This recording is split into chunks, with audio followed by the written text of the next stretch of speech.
Right. Yep. All right. Yeah. What's good? What's good? What's good? You tune in Apartment 5B, hosted by your man Kill. I got my squad with me today, as always. Ladies first. Porsche, what's good? How's it going? Everything is good. Everything is good. Vague from BK, what's good, good brother? Chilling, man. Glad to be back. Yo, sometimes when you post like old shows, I was on a lot of those shows. Like I didn't realize that. Yeah. Different haircuts and all types of stuff. Hell yeah, hell yeah, hell yeah. Nick, what's good, man? Jussie Smollett. That's what's good, man.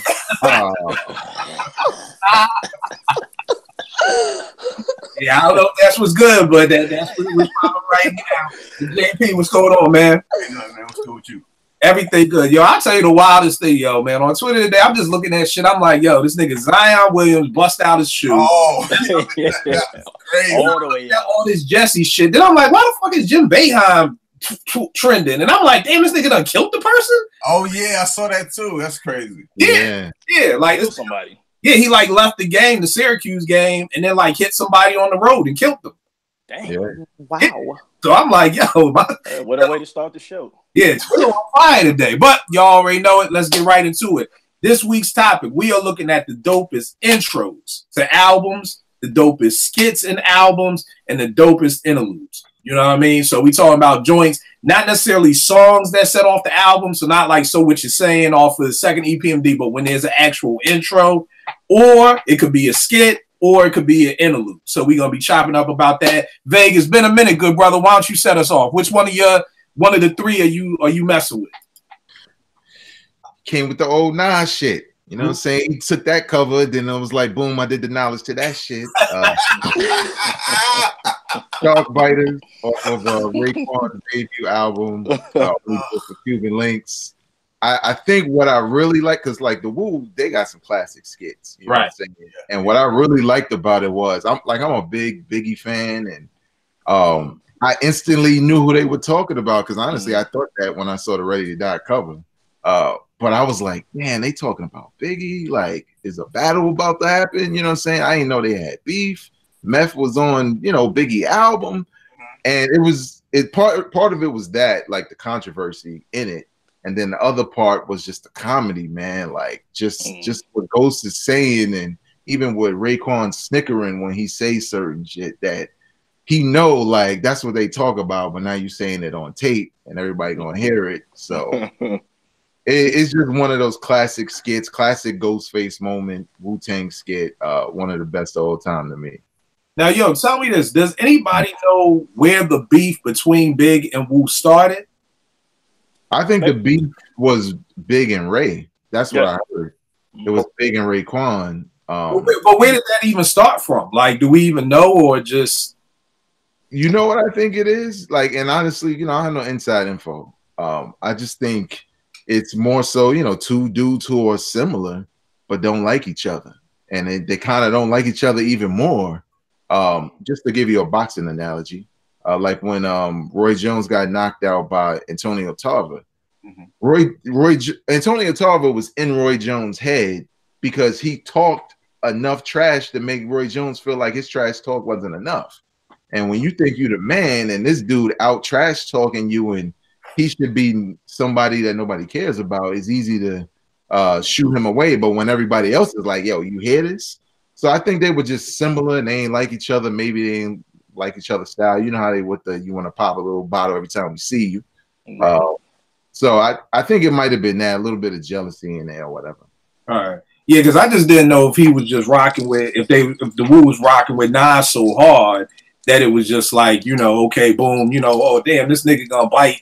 You know what I mean? Joint like that, like, and probably, yeah. Like that. Yeah, all right, no doubt. Porsche, which one you going with? Intro, interlude, or skit? I'll go. My favorite intro of all time ever is the intro on Ready to Die, and I think that's predictable for me. But I love it because it's like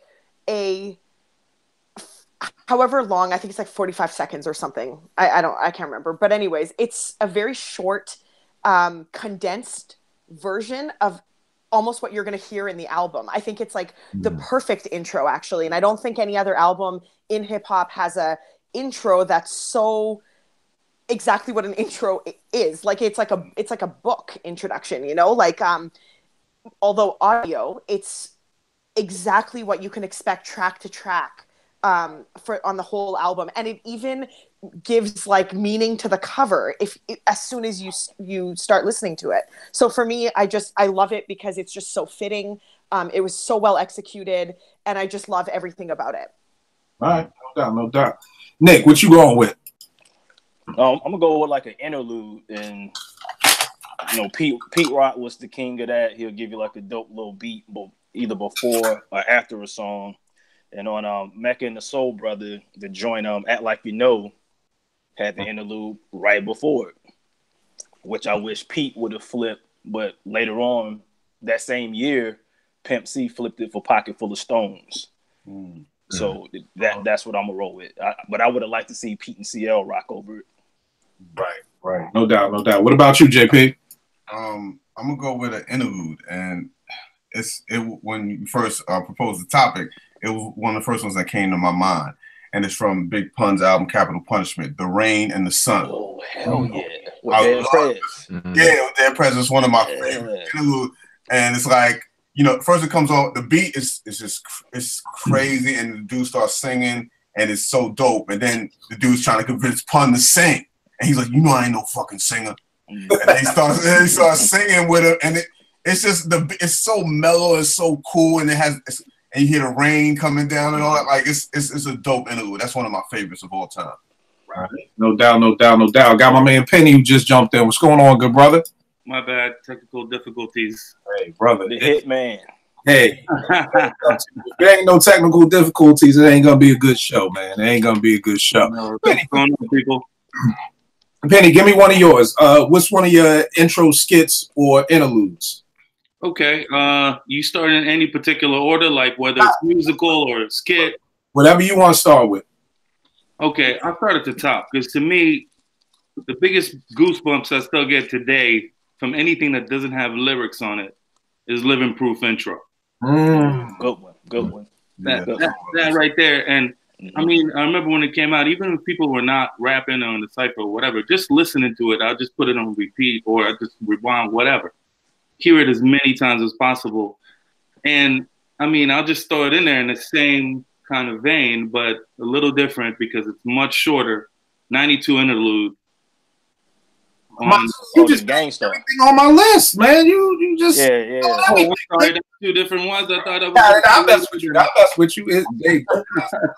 Don't mind stick alike. It's all good, man. I mean, it's just that it's so beautiful, man. I mean, and it's crazy that later on finding out how simple it is, but you know, it's just that one. It's like 7 keys, right? Right. Then he flipped it for Heavy D later on. Yeah, he gave it to Head for Yes. The Beat Blue Funk album. Yeah. So I just have to throw the second one, but the first one is really the one I meant to bring up. That's the intro, Living Proof intro. Right, no doubt. And I got so many of all of these. I'm gonna go with different ones. One of my intros, I'll go with what Penny just said, the Group Home intro. Yo, I'm not a big Beatles fan at all, but Yesterday is one of my favorite songs. You know what I mean? So when you pop on Group Home, I remember we was still up 88.9. They sent us the album and we just put the needle on it, and you hear that, it's like, God damn, you gotta be kidding me. Like, and then it was, yo, what Yesterday is that? That ain't the Beatles Yesterday. So right. Digging through the crates, I'm like, oh, this the Wes Montgomery, like, Yesterday. You know what I mean? And then even the Are You Ready? I Am Ready. Like, just all of that. And then it goes right into whatever that first song, I Excelled and Prevailed. Oh, yeah. The way it just goes in that is perfect. That's one of my favorite interludes. Since I got so many of these, I'm gonna go with one of my favorite skits too. Wu-Tang 7th Chamber. Where my killer tape? Like, across the board. Where's my killer tape? Like, I can't tell you how many times niggas at Morgan reenacted that skit over and over and over. Where's my killer tape? Which was just crazy. And then the whole thing, Shamik got bust 2 times in his head, you know? Well, like, is he dead? What you mean, is he dead? Like, of course he's dead. So it's just like, yo, that's definitely one of my favorite skits. And I'll go with what Penny said too. I'll keep that going. The 92 interlude. I mean, that thing, I remember hearing that on Daily Operation, just like being hypnotized. Like, just being like, yo, my God. And then it wasn't until Higher Learning when Shorty took I forgot Shorty name is running around the track, they're playing that. And I'm like, oh shit, like, you know, I wasn't really digging as hard. So I'm like, oh shit, that's Aretha Franklin. I was like, yo, that's crazy. So yeah, that 92 interlude was just stupid. So that's one of my favorite intro skits in interludes. Vay, what you got up next, good brother? I got an intro. It's off of it's the G-Funk intro off of the Snoop Doggy Dogg Doggy Style debut. Mainly because, you know, I'm a big fan of funk, and you know, it had that in it, but then it kind of had that G-Funk groove to it, and had the, you know, the announcer talking, but then Rage just comes on and kills that track. Almost make you, you know, want to hear a Rage album before you hear the Snoop album. You know, Yeah. You know, that was like it was crazy because I remember literally, like, I know, you know, us being growing up in the 90s and stuff like that, we always talk about rewinding. But yo, I literally, like, my sister had bought the album and I was like, you gotta rewind that. Rage killed that intro. I almost don't want to hear Snoop. I know it's fire, but you know, it's crazy. But one of the best intros I ever heard. And plus, I like the idea. A lot of people did it. I don't know if they did it before, maybe after, or maybe before. I don't know. Where they kind of use that intro to introduce you to whoever would be next. You know what I'm saying? Right. Yeah. Like, you know, Blaze this intro on this album, and then people look forward to your album because, you know, it definitely had me ready for a Rage album. So that was one of mine. The intro, G-Funk intro. All right, no doubt. What you got, Porsche? I got an interlude. My favorite interlude of all time is the Animal Thug interlude on Noriega's CD, the Anawari album. And I always talk about it. I always talk about it because I'm not a huge fan of interludes and skits. It's one of the main reasons why I don't like deem the Capital Punishment album as an ultimate classic, is because there's just it's exhaustive. But the Animal Thug interlude is like pure hilarity. It's like stand-up comedy to me. Like, I play it and I just laugh from beginning to end. I feel like I've walked in a room of friends sitting around, like, just talking shit and like, just, I don't know. Anyways, it's funny the way they kind of rile him up, and then he sort of plays into it and plays the part so well. It's just absolutely hilarious, and I love it. So you thugged out, fall down. Yeah, exactly. Like, it's just, and I think I appreciate it, like, culturally too. For so many reasons, but Animal Thug for sure. All right, no doubt. Penny, what's another joint for you, man? Oh, let's see what we got. Okay, world famous intro, Intoxicated Demons. Beat nuts, yeah. Beat nuts. I mean, to me, and also piggyback the intro on Street Level. I mean, crazy. I just love the Beat Nuts. I mean, I don't know where to start, but they just, like, I think they always pretty much set it off really nicely. I mean, and have like hype joints like in the beginning of the album, you know. I just love the Beat Nuts. Those two for me. World famous. No doubt. Nick, what you got? Yeah, I'm gonna roll with a skit. I'm not a big skit person, but you know, a couple of people mentioned some skits that made me think of the Outkast Southern Playalistic skit where the bomb is trying to sell them the stolen jewelry.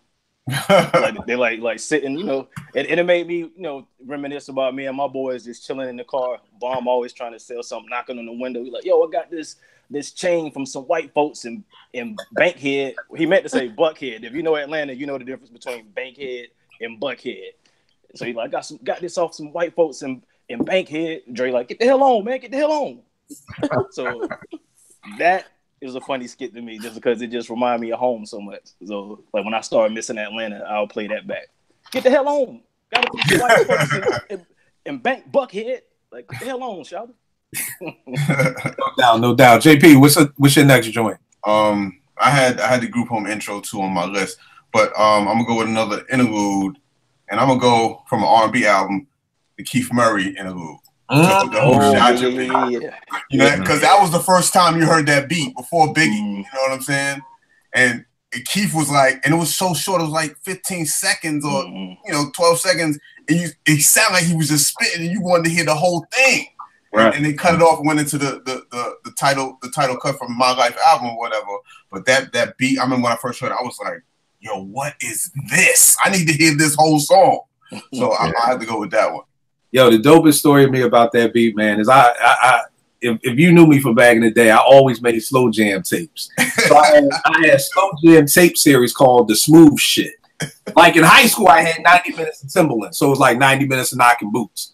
Then I had The Smooth Shit. And that was the intro to The Smooth Shit. Because, you know, Keith be rhyming and then Puffy like, yo, get rid of it. Like, put on some smooth shit. Right. You know what I mean? And then I'd have a slow jam come in. So those were my, definitely good memories with that joint. Next joint, again, I got so many of them. The next, what happened? Booty Tapes? No, yeah, definitely. I mean, dog, I love slow jams. Like, that's what I really love R&B for.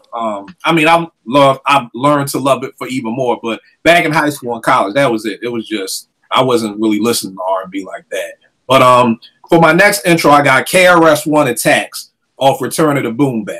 You know what I mean? That's the joint where it's like, remember, Criminal Minded, rocking beat. Like, the beat was crazy to me. Like, to me, that's when Primo scratches. Like, he found the right shit. Like, I feel like nowadays Primo just be scratching anything. Like, you know what I mean? But like in those days, like it was very calculated. Like it was like, yo, this scratch fits perfectly. So that, I mean, he just does scratch anything nowadays. That was the intro. One of the skits, again, this takes me back to freshman year at Morgan. These nuts off the crop. I can't tell you how many times. Oh God! Like yo, you got that one too. You know, I hate skits, but they're just some skits that just literally are our everyday life. You know what I mean? That you just had to learn. Like if somebody said, "Yo, you got that," you just be like, "Nah, nigga, I ain't." Exactly. I ain't got nothing. So much. It was like whatever. We got man. What happened? I got these nuts on here too. Yes, I mean, to me that was just universal. But then this joint, one of my interludes, off the group home, before Baby Paw comes on. Hell yes, Dice, bruh. It's like the loud guitar. That's on my list. Yeah, and it's like the beat is just going. It's just like, yo, man, like I always want to meet Pete and Preem just to be like, yo, can I choke y'all niggas? Like, why did y'all let these? Like, yo, like I just wrote that down on it, man. Like, yo, why couldn't we have gotten a 95 or a 96? Big or Nas over that? Like, yo, like you literally just got this beat that to me is better than some of the beats that are on the Group Home album. And the album is bananas. But it's like, yo, y'all niggas just be fucking with us, like playing these crazy beats. Yeah, that shit is hard. So, and then even as the beat calms down and it goes like into some Spanish, like Bali. Yeah. Like it was just like, yo, man, come on, Primo, stop doing this shit, man. Like, you know, Preem be laughing in the studio. Like, niggas going to hear somebody rapping. Yeah, exactly. Laughing at us. Yo, here's the wild part, man. I'll take those interludes, and I'd rather hear somebody rap over them than for some Primo to make some new shit, in my opinion. That's just for me. I'd rather him. I'd rather if you want to get that shit to, you know, Mosa, whoever around me, give him that beat. Give him that beat right there. Like, I don't need you to cook up nothing new. Just give him that right there. So, Veg, what you got up next, man? Yo, you don't hear no new Primo? I mean, I that's basically what you're saying, man. I mean, like, outside the prime stuff, like, you know, I'm just trying to keep it a buck. Like, even that new joint he got out with Papoose, what is it? Numerical Slaughter? Like, yeah, I ain't trying to hear that no way. I haven't heard it. Even with Pat, it was just like, even just seeing produced by Premier, I was just like, do I even want to press play? Like, I don't know. You're supposed to be doing De La Soul, him and people. Yeah, what about that? Well, you know what? They've been saying that for 3 years. Yeah. So I'll believe it when it happens. Believe it when I'm listening to it. It seems like it's gonna happen. Like I'm hearing a lot about it now. All right. I mean, I'm hoping it is. You know, I mean, that whole Pete and Primo album that Grap was talking about was supposed to happen, which would have been crazy. The Daylight joint would be crazy. You know what? We'll see. Yeah, because I don't want to say anything bad. We'll just see. I've had expectations on other projects and been like, okay, it's good, it's not great, so we'll see. We'll see how it is. Veg, what you got up next? Up next, I got the infamous Prelude Yeah. You know what I'm saying? How much weed you smoke, how much you get high. Crazy space shit don't even make no sense. Punching niggas in their face just for living. Like I love that skit because there's no reason for it to even be on the album. Yeah, like the second track too. Yeah, like there's no reason for it to be there. Even after Prodigy say everything he gotta say, and he like, y'all can continue on. You can tell them other cats are not used to talking on a microphone because they talking over each other. Like they just saying whatever. They love that die. They just randomly yelling out stuff. So I think I liked it again, like for the same reason I like the Shark Biters, because of the simple fact that it's like when he said I already knew about the beef with Def Squad lightly. But when he said that how much weed you smoke, I was like, talk about Redman. I know, right? Yeah. That crazy space shit. I was like, oh, he is. That was after the There's a Dark Side album too. Yeah. They was definitely talking about Redman. What I liked about it. That the album was dope. It was so many dope records that followed that skit. So for them to just set it with a dope album, I just thought it was it was hot and it's memorable based off of just that alone, classic album. So yeah, that's mine. All right, no doubt. Do you even know where the whole Def Squad beef started from? Nah, I think some stuff just started off with ego. You know what I mean? Like you just want to, right. Yeah, I just didn't know because, like you said, at first I didn't even know that they was talking about that. Then I think Keith Murray snuff Prodigy, and it was like all that. Then it's like started to come out. Like I didn't even know they had beef when they did "I Shot You" with LL. Yeah. You know what I mean? Like at the time, I knew it. I didn't know at least, but it's like, damn, both these niggas on the same video set and everything is cool. But yeah, I'm like, where did these beefs even start from in the first place? But like you said, probably it all comes back down to ego somewhere somehow. So yeah, Mobb Deep had beef with everybody at one point, though. Yeah, at some point they did. At some point, like they were just enough. So, and it was always P. Nobody really had a problem with Havoc. Like, by association. I've never heard anybody ever say anything bad about Havoc. Like, I want to say on a episode of the Drink Champs, Nora even apologized like for shooting at him or something. Like, yo, I was beefing with Prodigy. Like. Nobody ever had a problem with Havoc. It was just Prodigy that everybody. Havoc was from QB for real. You know what I mean? Like Prodigy. I forgot what Prodigy from. Hempstead. From Hempstead. Yeah. I mean, I'm just saying, like, chill. Like, usually it's like if you in a crew, if me and Vegas in a group, it's hard to like keep taking shots at just one of us. Like, it'd be like we taking shots. If you know, but people shit. Yeah, but people took shots at both of them. Havoc by association. Poor guy probably didn't do much, but he's always around, so he's getting slandered too. It's just I always heard the Prodigy stories. Like it's Keith Murray snuff Prodigy, or Prodigy. And Tupac had beef with them. Yeah, I mean, I was like, what? Tupac is like, what? Like, what is going on? And then I thought about it, and I'm like, wait a minute. There was a period of time where Mobb Deep had beef with literally like every rapper ever, and where the hell? And then you think back, and you're like, where were they talking all this like stuff, like where did all these beefs pop up from? But everyone had problems with them at one point. Well, I can tell you this: if you ever want to know where the beef started from, you could always read Prodigy's book. It will detail everything for you. Every beef you want to know. That's on my list. Right, because it's just his perspective.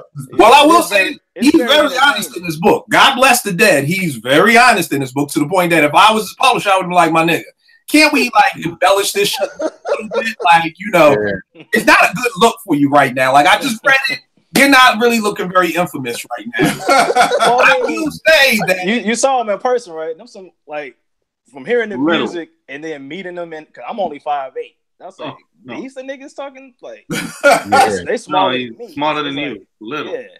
Like you can just push him. You don't even have to fight him. Just push his ass. Like I always say, again, God bless the dead, but Prodigy's book should have been named my infamous life of coulda, woulda, shouldas. That's everything was y'all was about to fuck little Kim, but then such happened, and I was about to bust off, but then the gun, and I was about like nigga, did you do anything? Like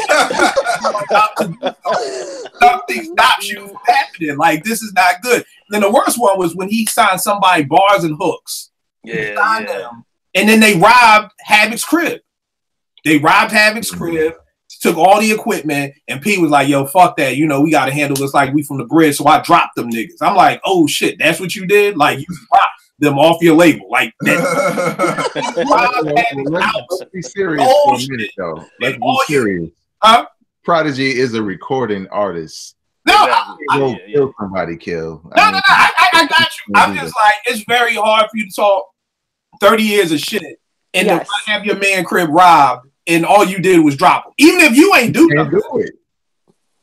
You can't, like, you see what happens. Like, you can't ask niggas to beat Tekashi 6ix9ine. Nah. You get locked up. But again, at the end of the day, with niggas like MOP, I got a feeling that if somebody robbed Fame's crib, something gonna happen. Right. Something MOP ain't as successful as Mobb Deep, but true. I agree. They don't care. Yeah, you know what I'm saying? They don't care, and they look like they don't care. Like, look, remember, exactly. I know we're saying. Let me just say this. Remember, I don't know if it was in a magazine or whatever, but Fame and them was like, somebody asked him a question, like, you know, so did y'all have trouble getting off of Rockefeller when it was time? They was like, nah, we didn't have no trouble. We was cool with everybody. But if it was trouble, all three of us just would have ran up in the building and just took care of everybody. I was like, damn, like, three of y'all? But that's what I mean. I mean, what are they really losing in comparison to what Mobb Deep will lose? Yeah. You know what I'm saying? Nah, I know what you're saying. They get locked up, so I know what you're saying. But it's hard to talk a lot of shit and not be able to back any. Yeah, you can't back any of it. Yo, what's up, man? First time. This is the first show they did on the West Coast because it was a real small joint. We didn't do it because me and my boys was promoting things at the time or throwing these things. We didn't do this specific one, but we went to it. And it so happens that me and my boys, a lot of us are tall. You know, everybody, you're a giant, 6'3", a lot of big dudes, you know, back then. So it would be like, you know, 20 of us maybe. And the majority of us big dudes. So we in the middle, the show's not started. The stage is not even raised. It's like a step up, you know, that's how small this thing was. And these two little dudes walk right through us and, you know, everybody looked pretty tough, you know, nobody looked like just nerds or anything like that. They walk right in between us when we talking and one of my homies was like, is that, you know, I mean, like this, like looking down on him, is that, yo, man, done all this, you know, just movements and everything. They were like performing, like even before, and then they went on and did the show. So I mean, you know, I don't know how many people they had with them, but they definitely acted really hard that moment. Yeah, I mean, you know, like they said, they Mobb Deep. You know what I mean? Mobb Deep. You got in LA though. I mean, yeah, you in LA, but like I always say, there's certain beginning. MOP to me is one of them people you just know not to fuck with. Like I don't know. Yeah. They look like they got off of Rockefeller with no problem. Anybody else they got off of Rock, there was shots being taken. They got off G-Unit with no problem. They get off anywhere with no problem. Like, you know, just entertaining. Yeah, we was like, people like, what's his name? Bumpy Knuckles. Not too many people gonna diss Bumpy Knuckles. Exactly. Yeah. Right. You know, Excel. Nobody knows better than you know Excel. Yeah, Porsche. What's another one of your joints, miss? I don't have a specific one for this rapper. I just love all the skits and interludes. And it's Redman. And Redman is kind of like a Noriega for me. Like he's silly, he's fun, and the skits are an extension of that. And I love him for that because it's like his personality.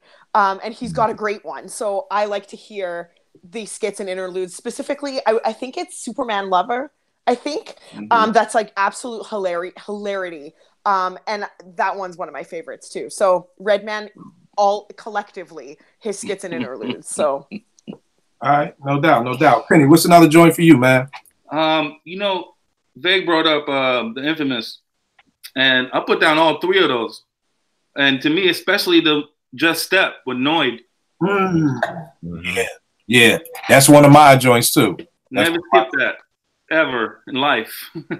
Just let it roll. Yeah. It's a nice few bars, really heartfelt. You know, you could just hear him because there's no music. He was young, you know, and I mean, I was always partial to Noid. I know a lot of people were. He's kind of like a favorite, like a sideman favorite kind of. So that one for me. Yeah, nah, that joint was one of mine too. My man Fanatic used to have his song where he used that. I'm going to. He was talking about he had a shorty, one in Queens, Manhattan, one in Brooklyn. So the name of the song was Three Faces. Like I wish I had three faces. I got for these three shorties. So it'll spin on that. But yeah, I thought Noy killed that joint too. You know, Nick, what you got up next? I'm gonna go with Busta Rhymes, The Coming, the intro.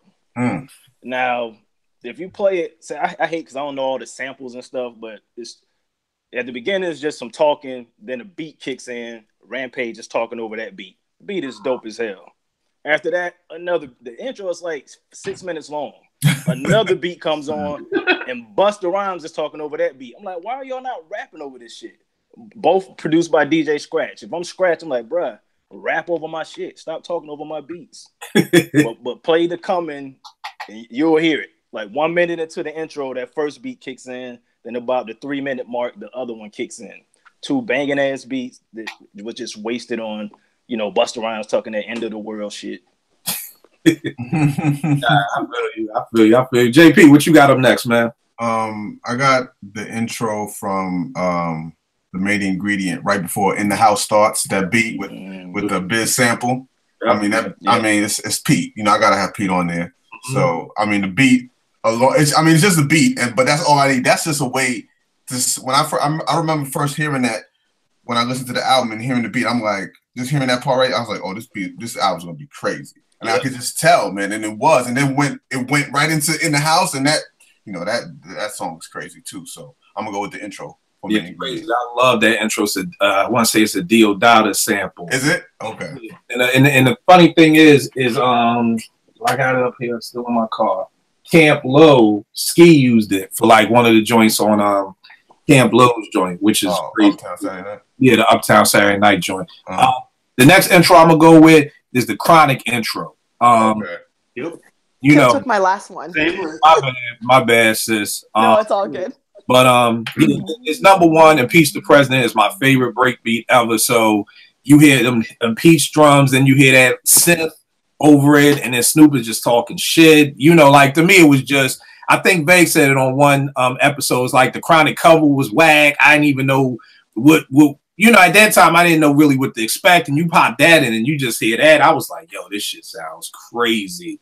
One of my next skits is I Chill off of Hard to Earn. Yeah.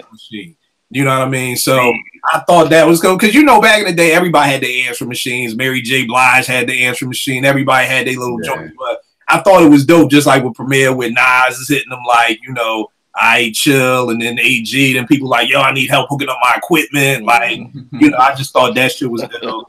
And then the next interlude I got, there again, we back on Group Home. There's an interlude before, I don't remember if it was before or after Suspended in Time, when J. Rue was talking and like the beat got a baby crying in the background. Yeah. You know what I'm saying? And I think when that album dropped, I was going through this little phase of like trying to, I don't know, I went through the quick phase of like, man, all this violence and hip hop. And I love what J. Rue was saying, because he said, when you have a voice to say something, say something. Yeah. You know, and that just kind of like really just stuck with me. Like, damn, yeah, you know, we on this radio station, we got a voice to say something.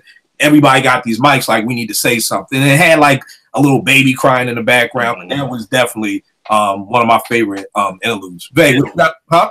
On I Chill, when Nas is on the phone, and it's just the beginning of that sample with the guitar. Yeah. That's the joint that ended up being on Largest Pros. I just want to chill. I just want to chill. Yeah. And I always like fantasize that they're like chilling in the studio when he's calling. Right, yo, I thought the same thing. That's why another reason why I thought it was so dope, because I'm like, yo, damn, what if Large Pro was doing that track?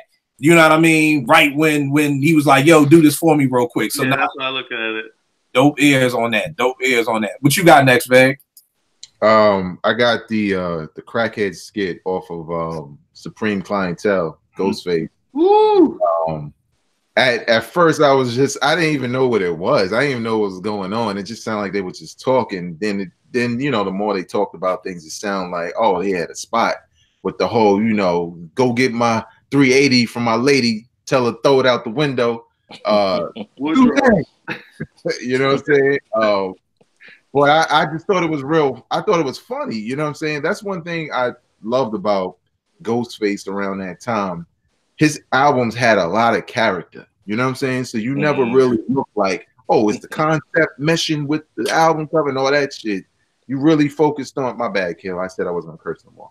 Yeah, I slipped up too. Yeah. Oh, we're not.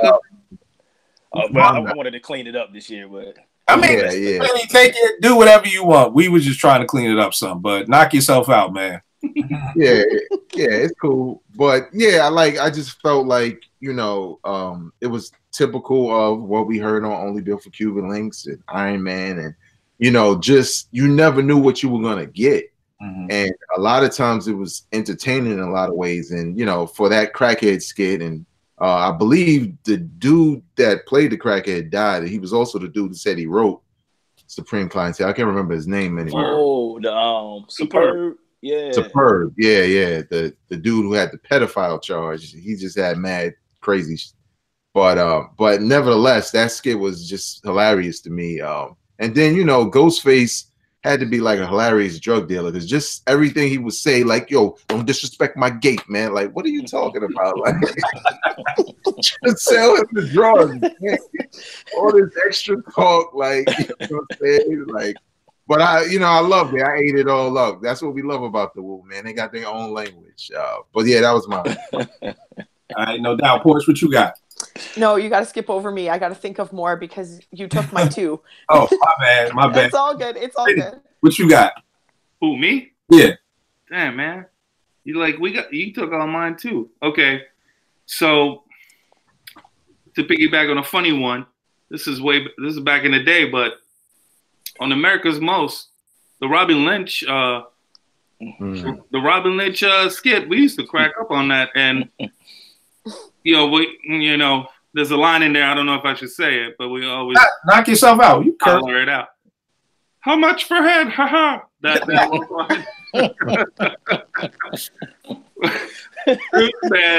my boys used to holler that out the car window, man. We used to roll by. But there's some funny stuff in there, because when he said the roughed up and dangerous, that's the RTD. It's like the MTA. It's like the bus line. So some sprinkles in there that if you didn't know that, they're talking about taking a bus, not the life of the rich and famous. So that one is funny to me. I got a couple more, but move on, and you come back to me. All right, no doubt. Nick, what you got? Pete Rock, again, Main Ingredient album. It's the very last thing you hear on the album. The Get on the Mic. It may be a Ahmad Jamal sample. I don't know, but at the end of that, there's a tight ass sample that the Beat Miners actually flipped later for. What was Shorty that used to rap with De La Soul? Shorty No Mas? Her. She got a track where they actually flipped that sample. Now, I want to say it's Ahmad Jamal. I'm not sure. But, yeah, it's at the end to Get on the Mic on the Main Ingredient album. I got to find that Beat Miners joint, because I always wondered what happened to Shorty. I thought she was dope as hell, like off that Boom State, and then she kind of just disappeared. I ain't even... Yeah. Shorty No Mas? Shorty, she was out of Philly. She was on Balloon Mind State. Oh, right. Yeah. She was on Balloon Mind State, and then she just kind of disappeared. So yeah, I gotta find that Beat Miners joint. JP, what you got? So for me, anything that's under 2 minutes is an interlude to me. You know what I'm saying? Even if it's not labeled as, that's what I see it as. So even though this wasn't labeled as an interlude, it was an interlude to me, but it was so dope. It was probably my second favorite track on the album. The Firm album, Hell Untouchable. Yeah, Untouchable Wiz, yo. Yes. That shit One of right the there. few good things on that needed to be a whole song, but I'm glad it was so short because it made me want to rewind and keep it. That joint was crazy. That joint was crazy. The beat was crazy. His rhyme was crazy. Everything was, that whole thing was perfect. Yeah. That's one of my favorites. So I'm going to go with Untouchable. Hell yeah. Yeah. That's dope. The next joint I got up for an intro, we talking about Ghost and Ray and them. It's Stairway to Heaven off of a Bulletproof album, where they just talking over Stairway to Heaven. But the way that Ray sets it off, Ray sets it off with, what I tell you about wearing your New Balance wrong. Like, that's how, like, when the interlude starts off with, like, nigga, you wear the New Balance wrong. Like, what I tell you? Like, I've told you this numerous times. Like, Ray Paul New Balance wrong. Like, you start off the album on a nigga for wearing balance wrong. You know what I mean? And it's just like his Ghost is right up there when he was dissing Action Bronson over like the stylistic stuff. Like, yo, those dudes can just take whatever old 70s soul they want, talk over it. It's the intro, it's an interlude, it's a diss song. I'd rather that Ghost diss video than an actual song. Like that was perfect. Like we didn't need no song. I would rather them just diss people on their interludes. Like that's a whole nother level of interluding. When you dissing people on the interlude by talking. And another mixed in with that was the Supreme Clientele Iron Man intro. You know, just the whole special. You know, the Iron Man shit is crazy, and then how it just goes right into the joint that. Yeah. So what do I have for an interlude? Here's an interlude a lot of people may not know. I don't know if y'all heard High Technology. He had this interlude called Tony Gets Hard Watson. That was crazy. I actually think I brought it up because I wanted to at least play it because I knew a lot of people may have not heard this joint. But this I don't remember it right now. Was from the first one, right? The first from the Technology. First one.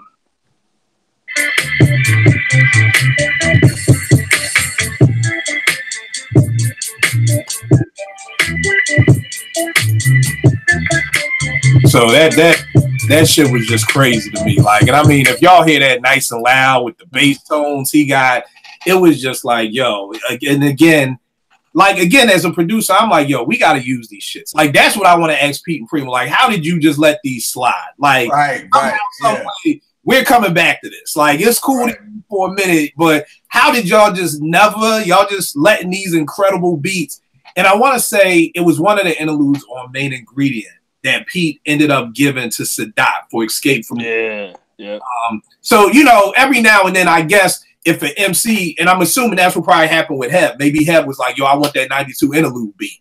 You know, maybe if the MC requested that beat, then it's like, you know, whatever. But there are just too many of those interludes and everything like that that's just never been rhymed on. And that's the hip hop sin. That's a hip hop sin. Not to be just to let them shits just sit like that. Nick always says he wants to hear Dap on that Group Home intro. Heck yeah, man, little Dap. I mean, I think it's perfect the way it is, but I mean, it would have been dope though. Yeah, I mean, not no Malachi, just that. Just that. No. One quick verse. Just that. Just one quick verse. All right, babe, what you got left, man? I don't hear none of them on them shit. So. Give me information. No, you ain't like that. I thought we've been through the bro. I watched a video the other day where I was talking about Group Home on your show. I have the album. I mean, right, the beats on there, like you said, man. Y'all didn't name every interlude. It's classic off of the beats alone. I think I liked that more when I first heard him on. I think it was on Daily Operation. Yeah. Like I was feeling him then. I don't feel like he's whack, but I just felt like they left a lot to be desired. Right. With those tracks, you know what I'm saying? But sometimes, I mean, when I hear like Superstar, Living Proof, it don't matter really because it's so crazy. So yeah, it's funny. The other day, somebody was like, "Yo, who's the worst rapper?" And Malachi just came to mind first. Yeah. But we had to give him a pass because we know why. I'm like, yo, he's really not a rapper. This dude was about to get locked up. The judge was like, nigga, you make beats, make him make an album. You know, so it's kind of like, it's not like this nigga wanted to be a rapper. It was like, a rapper or go to jail. I don't know if that's ever happened in hip hop before when the judge is like, nigga, either rap or go to jail. Like, that's all I can offer you at this moment. Plea deal, nigga, you're either going to rap or go to jail. I don't know anybody else. Other rappers, right. Stop, because nigga, you really are a rapper. You know what I mean? But if the judge just said, kill, you better fucking rap or go to jail. I'm not gonna it's not gonna happen, you know. But my bad, babe. What you gonna say? What's your last couple joints? I really didn't have any more. I had Killer Tape down. Love that skit. I like the whole Meth vs. Chef joint where they dissing each other basically. I thought that was clever to do something like that. And probably every Cameron skit. especially if it involves him calling a girl. It's always like, yo, why do you keep making these? But they're always funny, you know what I'm saying? Especially when I was listening to recently off of one of his mixtapes from recent years, the joint with Ronald McDonald on the cover holding a gun. He was listening to, like you said, the whole answer machine, people calling you joint. And there was one on there was like, yeah, this is Halle Berry's assistant. So this nigga Cameron calls back and he's talking with the mad proper, like when you trying to get a job voice, like, hey, hello, can I speak to Halle Berry's assistant? I just thought, I was like, yo, this nigga could do comedy. Like, yeah, he really can. Because he's another one like Ghostface. Like when he did that video in front of his pool, like it was crazy. Like, yeah, now look, get the shot of my pool in a robe. And I'm like, you can do comedy, man. This shit is always funny. But yeah, every Cam related skit for the most part is usually something classic. So that's all I got. All right, no doubt. Porsche, what you got left, miss? Well, I think it's worth a mention. I don't know if it's an official interlude. I don't think it is. It's a skit for sure, probably attached to a track. I can't remember right now, believe it or not. On 36 Chambers, the whole, the whole spiked bat, that whole part. Oh, the torture. The torture, yeah. Like it's, for the fact that everyone refers to it all the time when they think of, I think that's like the first thing that you think of when you think of 36 Chambers is that piece that they just Method Man very eloquently stated. So I like that one only because I feel like I think Vegas said it before, it's like that's what we like about the Wu. They're just so unapologetically themselves, and that little bit is proof of it. So I think that's worth a mention for sure. All right, no doubt. Penny, what you got left, man? Okay. Did somebody bring up the Shiznit intro? Nah. W Balls. Oh, the W Balls joint, yeah. The joke is W. That's funny. That's a good one. That was funny. I used to just want to listen to that. That was a quick one. So let me just say, okay, I had Killer Tape too. So Porsche brought it up. Capital Punishment had a gang of skits, right? But I definitely like a couple of them. And I mean, I don't know how you cannot like Back in the Back of the Act. Yeah, that's hilarious. I don't know how you cannot like that. That's hilarious. That shit is so hysterical to me. And like a big goon like that's funny as hell. Funny as hell, yeah. And lyrical and everything. That's what I really appreciated about Pun. Just humorous and just sick a little bit. So Back in the Back. That one. Back in the back of the back of the back in the back in the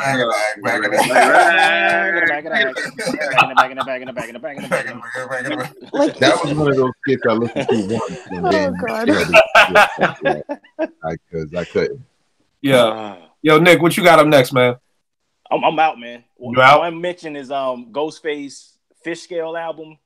He had like a skit that actually turned into like a song where he went to the barbershop. He's like, stay on top of that nigga, man. What he doing your face? Fuck my shit up. He talking about the barber messing up his haircut. So that skit, the barbershop skit on Fish Scale.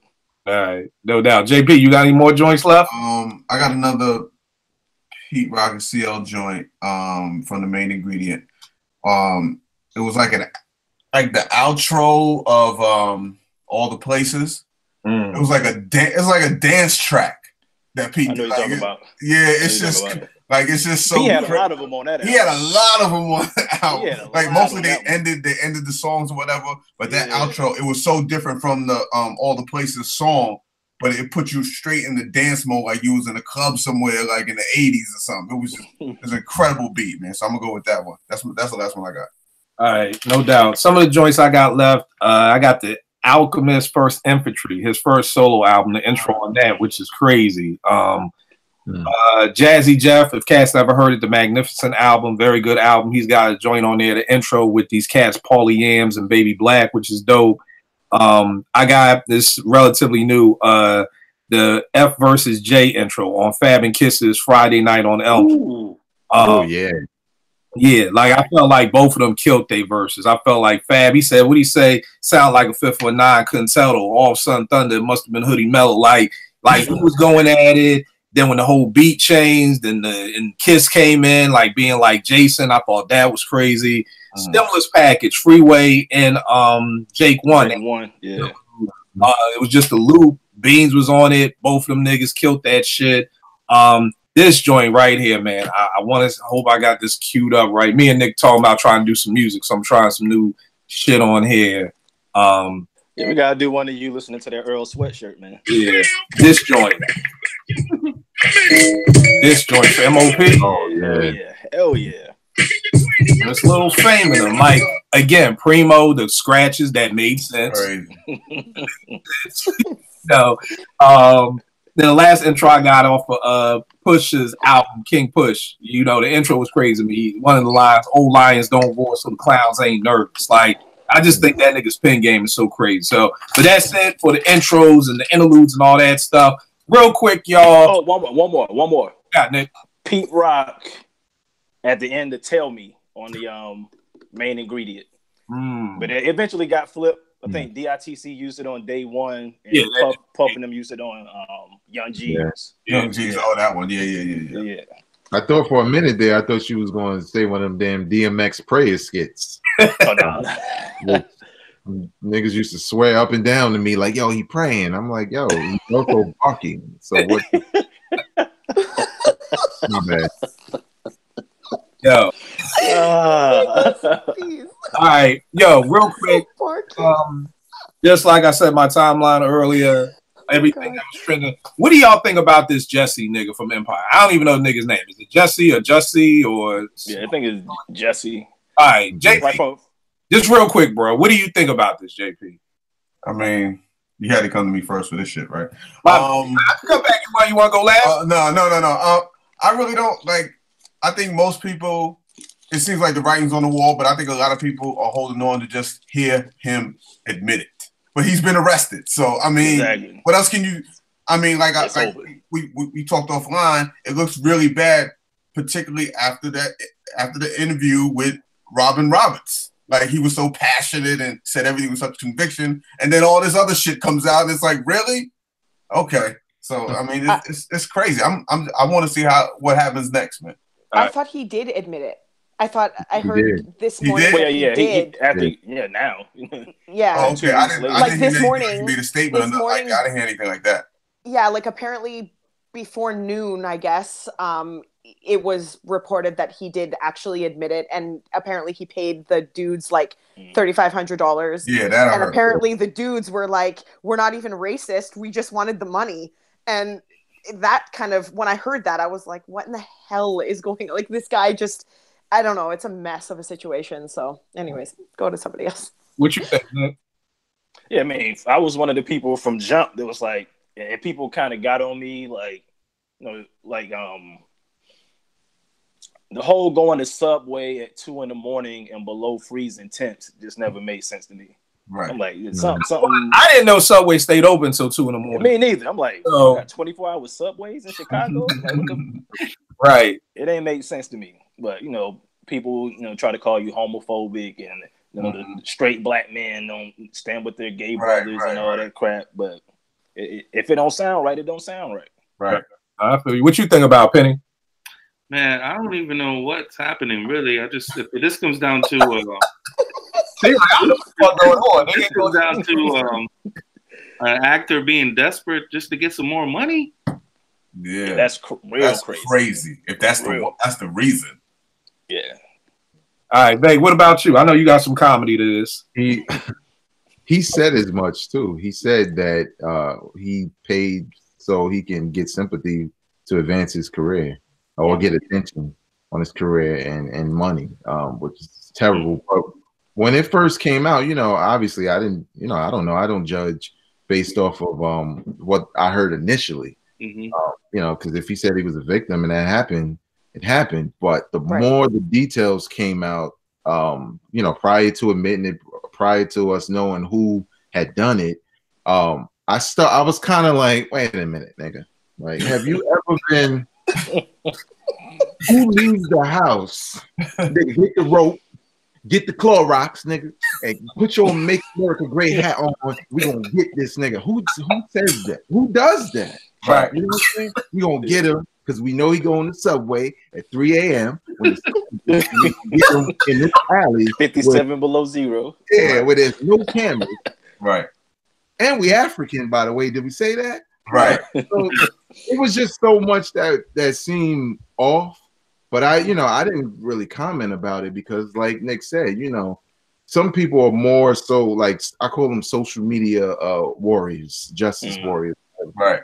Where they're so focused on being a part of some form of movement that they're not really looking at the details. I mean, I posted something before that wasn't really slandering him. I was just saying it was getting interesting. And then I had one girl like, y'all need to stop because this is what they do. And if he was white, and I was like, he's a liar. Like, like how are you ignoring that? He used race. He used everything. Yeah, he had all the checkpoints. Yes. Politics. Like, and there are real victims out here who won't get the exposure, who won't get the police investigation. So come on, man. I have no sympathy for that cat. And with the Clorox and the look, this is the craziest thing was the rope to the police department. Exactly. Yeah, exactly. He kept the rope. He kept the rope on. Like, come on, for 45 minutes, really? Yeah. Who don't do that? For real? I have evidence. I didn't even know nothing about the rope. He kept the rope on. Yeah, he kept the rope on. Yeah. So the dude was like performing. He was like, yeah, that was the performance part. Oh yeah. I just want to know, like if I could ask a question to him, I would want to know, like, why did you think you could get away with it? You're like a high profile person, and then you're claiming a lot here. Did you think they were going to just let it go? Like, oh, that sucks. And then nobody was going to like really go deep into the investigation and like that particular, I mean, I don't know Chicago like that, but people on the TL were saying that that particular area is so concentrated with like, cameras and people and all that kind of stuff. Like someone would have seen something. Like, it's shocking to me that you would sort of be this elaborate and think that they wouldn't go to the very depths of the situation to kind of bring the people to justice. Like it all started to, oh my God, like I can't believe this happened. We're going to investigate to the full extent of the law to bring these people to hold these people accountable. That's the question I would ask is like, where was that miss in your plan here?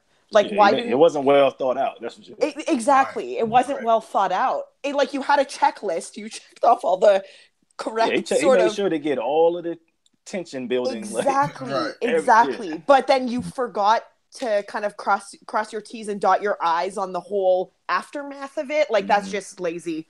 I don't know. I don't know. I think it started with the letter. So he said when that letter went out, he didn't get the response he thought he would get. So then he created this. Yes. And apparently the letter was fabricated as well. The letter was fake. It looked like a damn kid wrote it. Yeah, right. Cut out letters and they found out like it was crushed aspirin, it wasn't anthrax. Like he was bugging. God. You know, it was really worse when he was at that show a few days later, and he was like, "I'm the gay Tupac." I was just like, he was. Yeah. Well, I was like, "What? What? That's a real quote." Yes. You said he said I'm the gay Tupac. I'm the gay Tupac. The wild part about it is a couple of years ago, maybe 10 years ago, there was a show, I want to say it was on Fox. And it's so ironic that this is happening because basically it was like, you know how they all got People magazine and the National Enquirer? They were saying like on the show that People owned the National Enquirer. So people would like this actress was trying to get back on, and they was like, she was like, yo, you gotta give me an interview with People, you gotta give me a cover story, and they was like, you gotta give us some dirt for the Enquirer. You know what I mean? So like she sold out her homegirl, to give some dirt to the Enquirer. She started doing all this stuff, found out she had a sex tape, then she lied and said, yo, she was raped on a sex tape. You know what I mean? And then she was doing the routine, she was doing Oprah, she was writing on books, she was doing all this. Then to come to find out, she the one who leaked the sex tape herself. You know, And I think the sad part is more and was deeper to me than all of that is just this is how vicious the industry is, you know. And we had 15 minutes of fame. Now you got 15 seconds.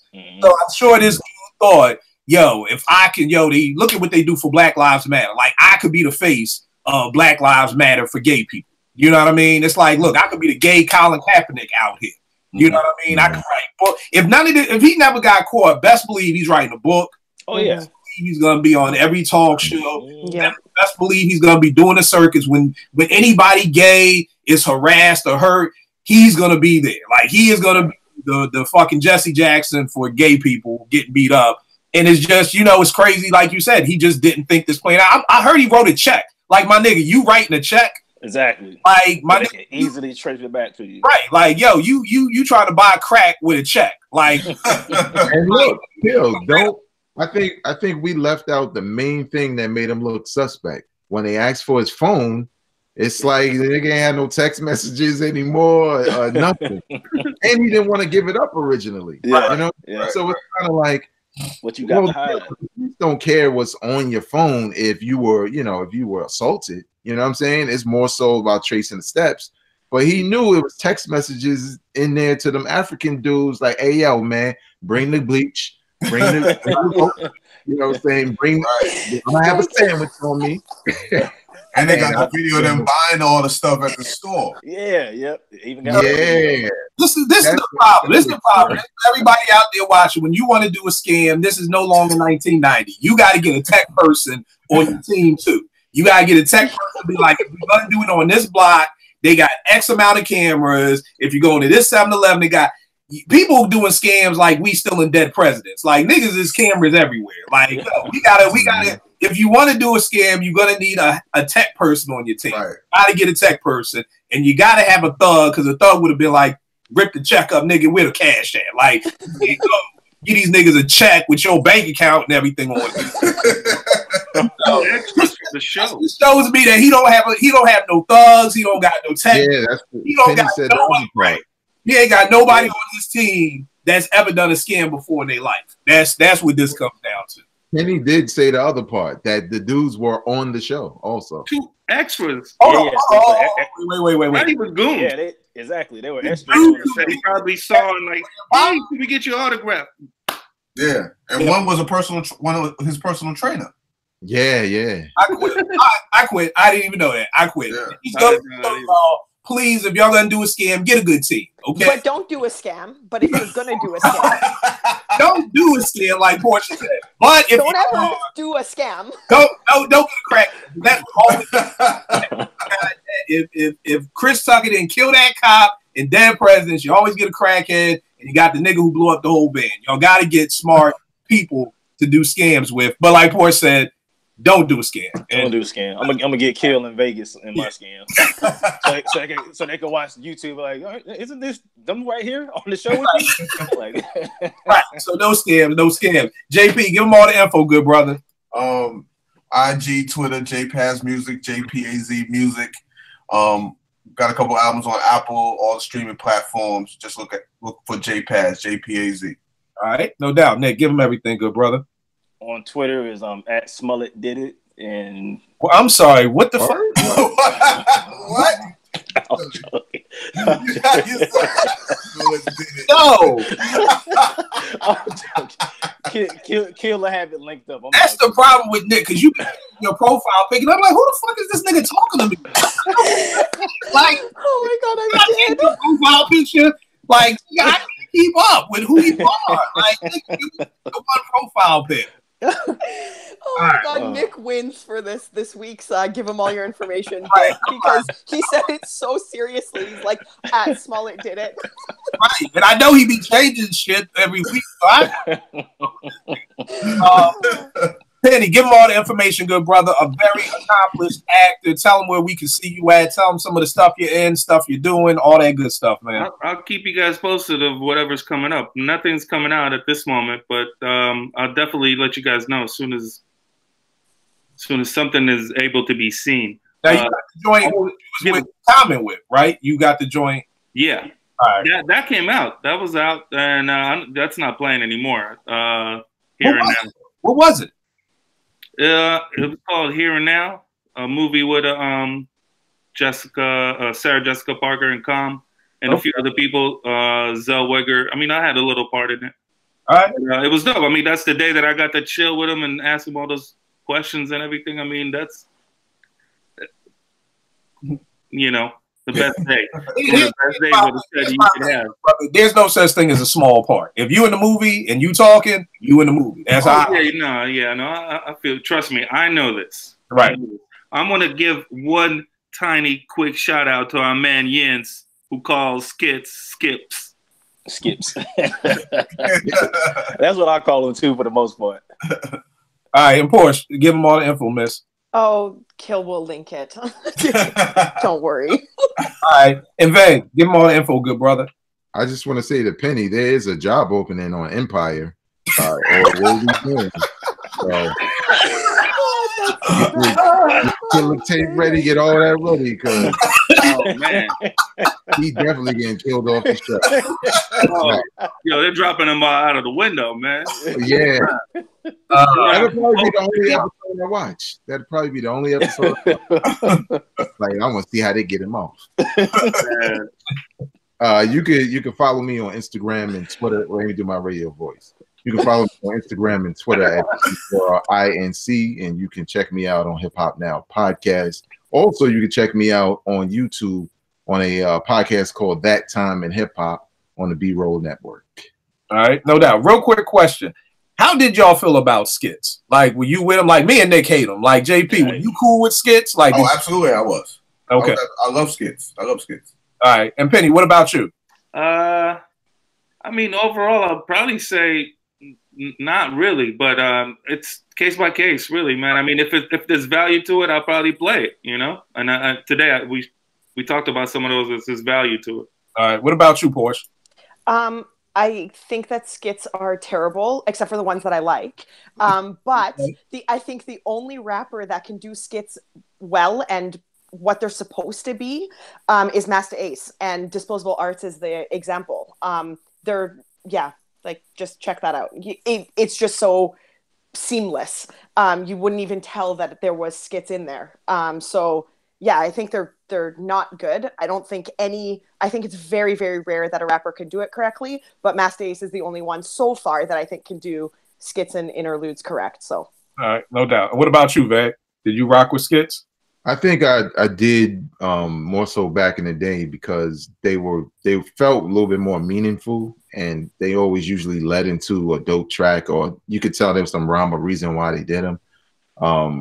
But you know, sometimes I hate overkill. Like, for example, Tory Lanez's debut album has a skit after every record. That's Big Pun. That's Capital Punishment. It made that album terrible to me, and there's a lot of good songs in there, but you cannot.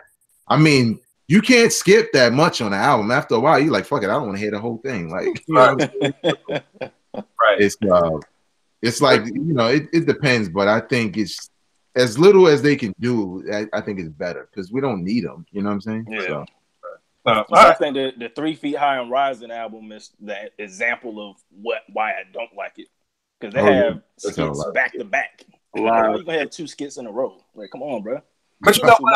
I think for Paul was like, yo, this is some new shit. Like, and when you do some new shit, you sometimes overkill it. You know what I mean? Yeah. So that may have been it. I don't know. Maybe that nigga always wanted to do TV. I can't call. I just like skits, at least if they flow in. Like, even with the Wu, when I was listening back to the Wu album, I'm remembering, oh shit, these are at the end of like beginning of songs. Which become a pain in the ass because I can't skip them. Right. The thing. So, and y'all already know it is with me, Kill 889. We'll make beats for food. I will check y'all out next week, good people. I appreciate y'all. Yeah. Peace.